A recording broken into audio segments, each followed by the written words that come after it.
Hey everybody, welcome back to vlog number 10. I believe it is. Normally I record my vlogs a little bit earlier, but today I am vlogging close to 9 p.m. Just ate dinner, watched a little bit of Bachelorette. If you don't know, I'm such a huge fan of the Bachelorette. I prefer watching the Bachelorette as opposed to the Bachelor because one, I just can't stand women fighting each other for a man. I feel like that story is just so trope, but at the same time, it also brings up a lot of sister moon stuff when you see it at play. It's just like, ooh, you see it in action.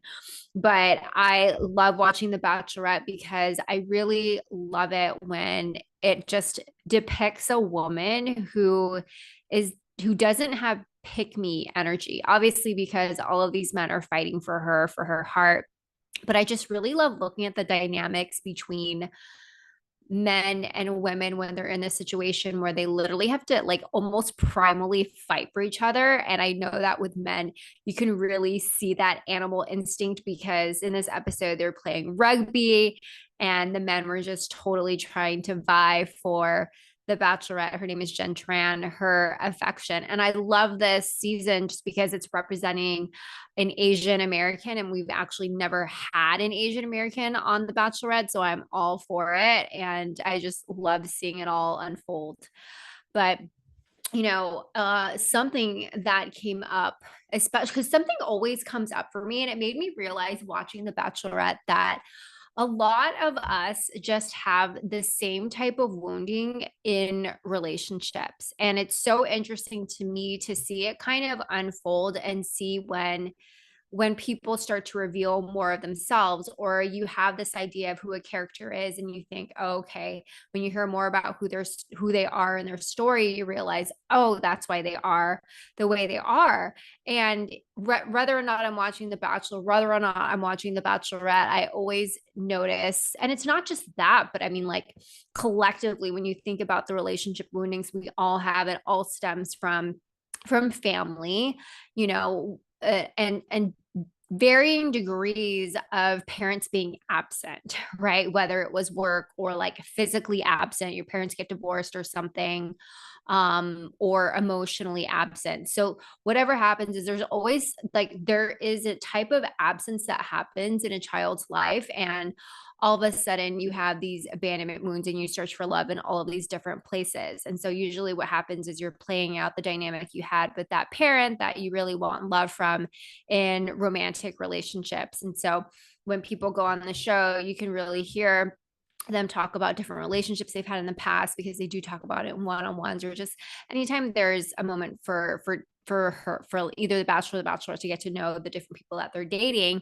And there's always a self-esteem issue of, dating people that you realize in retrospect weren't good for you, that you could have done better. There's shame about, why did you pick this person, or why were you with this person, even though you deep down knew that you deserved better, but you still stayed there. So there's shame in that. And there's also, people being really nervous about being vulnerable or sharing these things that make them feel quote unquote damaged or defective, and then wondering if the person's going to stay.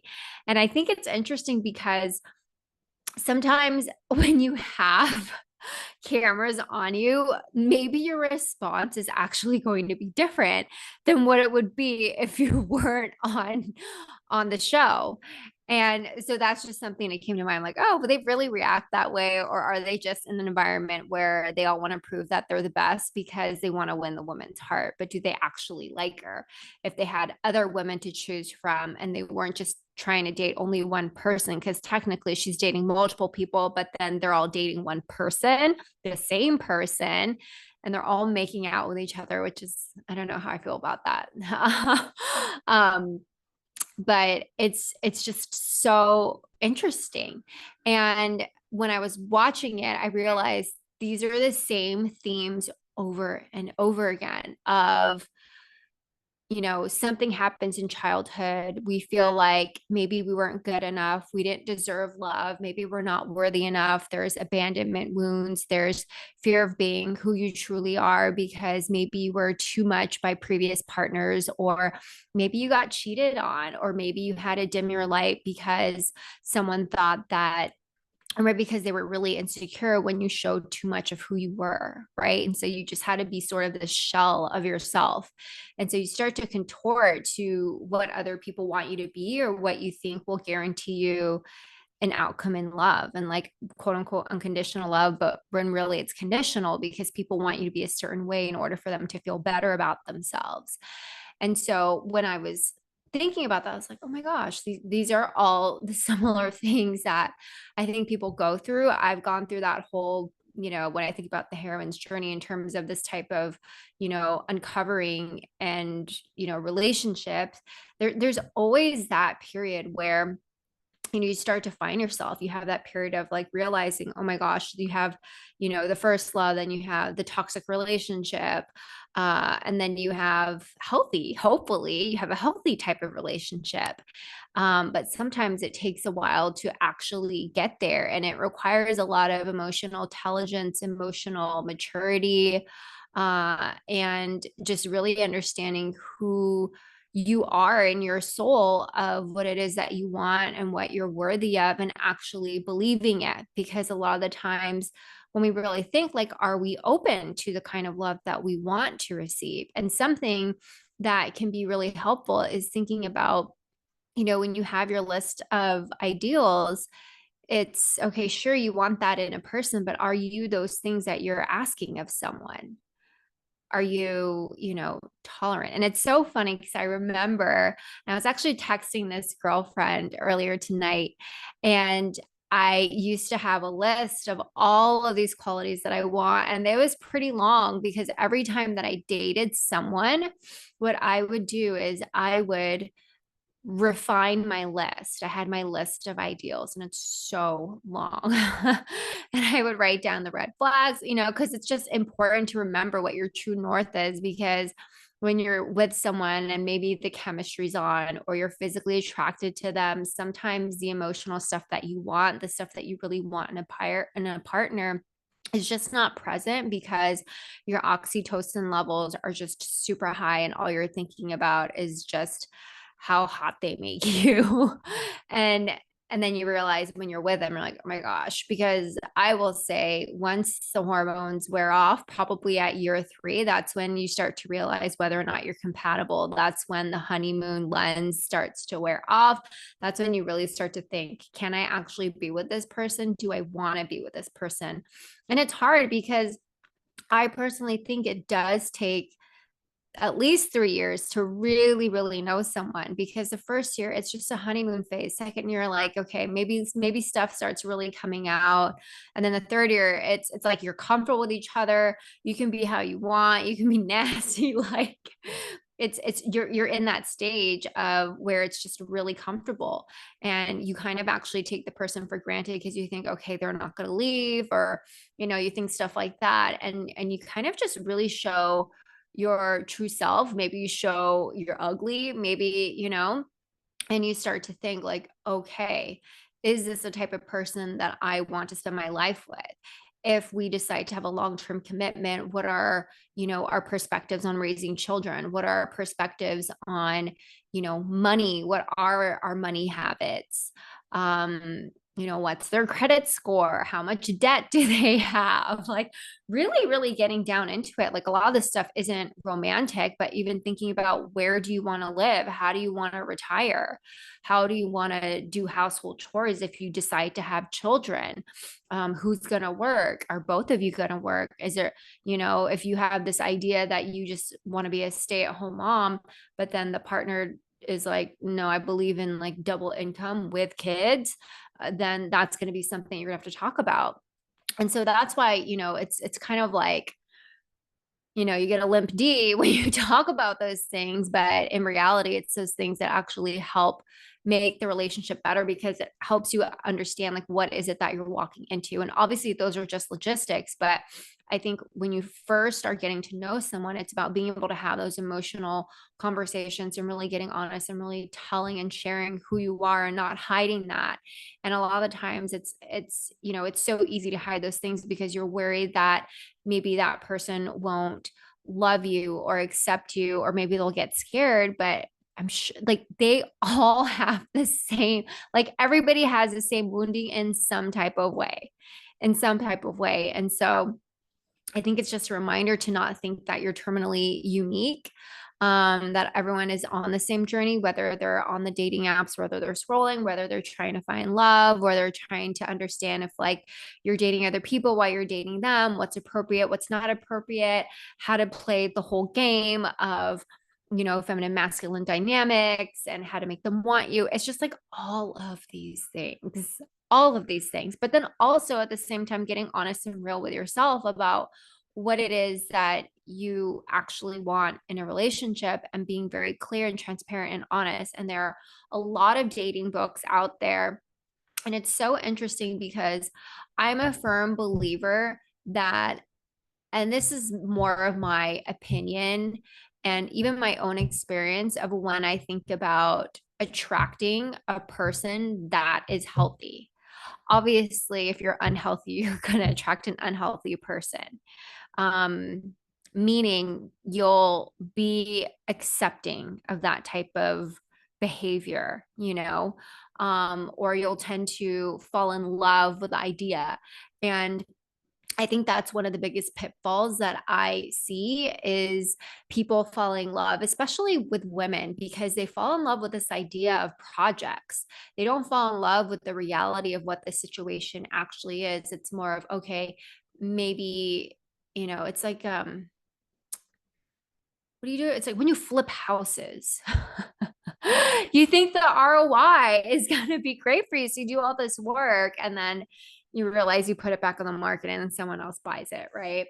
But what I see a lot happen is people that tend to think because they're older, especially later millennials, elder millennials, they are at a certain point where they'll think, okay, I'm with this guy, but he doesn't really do it for me, but I'm going to stay with him because we've had a lot of years together and I just don't want to start back out there again. I'd rather be in this situationship than be back out there dating again at my age. Or there will be people who tend to lower their standards and actually be in a relationship with someone that isn't who they actually want in the reality in the present moment. And they're waiting for them to get better, or maybe they're waiting for them to heal. And it becomes part of, I don't know, your story that you get to help them heal. But in reality, we're not here to heal anybody.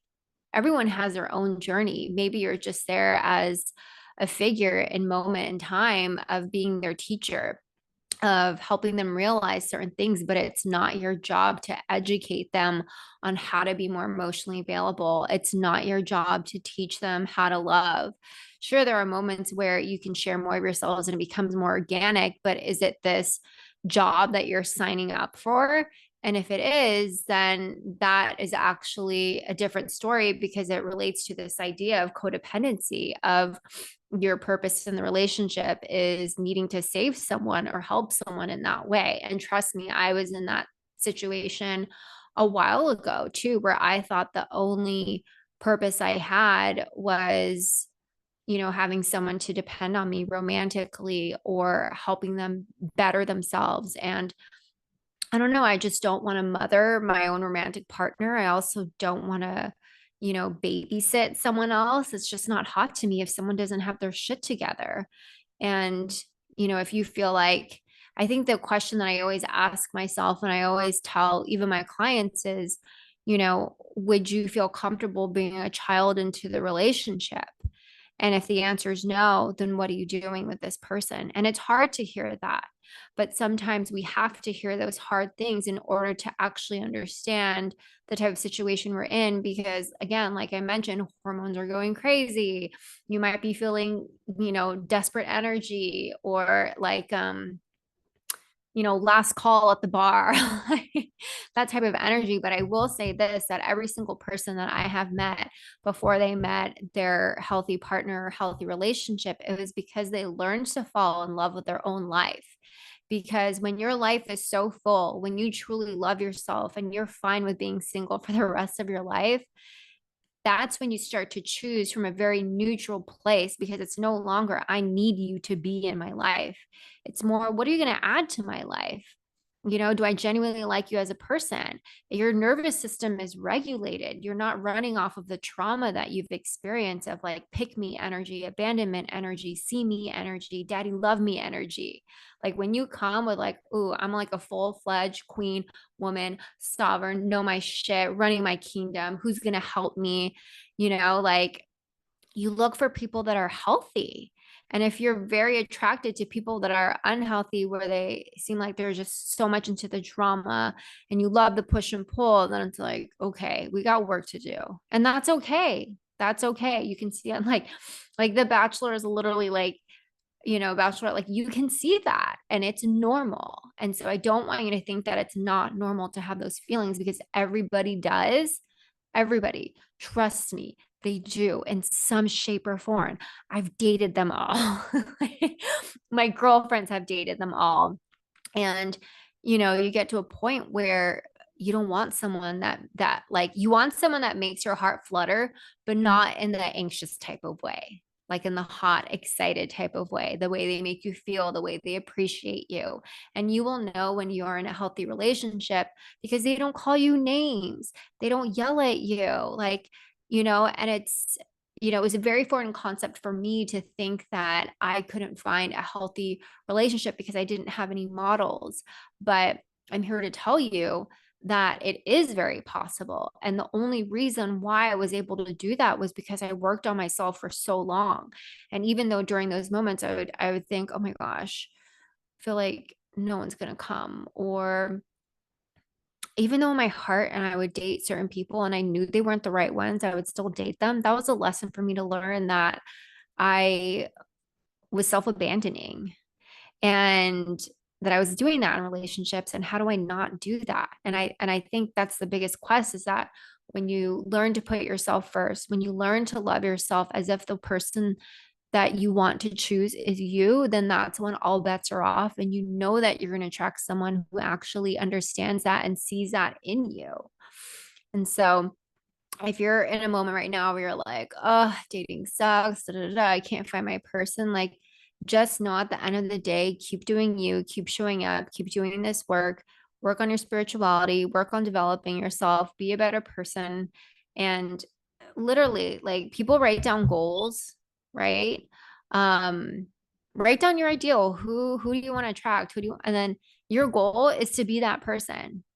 Like there's this, oh my gosh, there was that 70s show where Jackie, she said, oh my gosh, if I could run into my own arms, I would.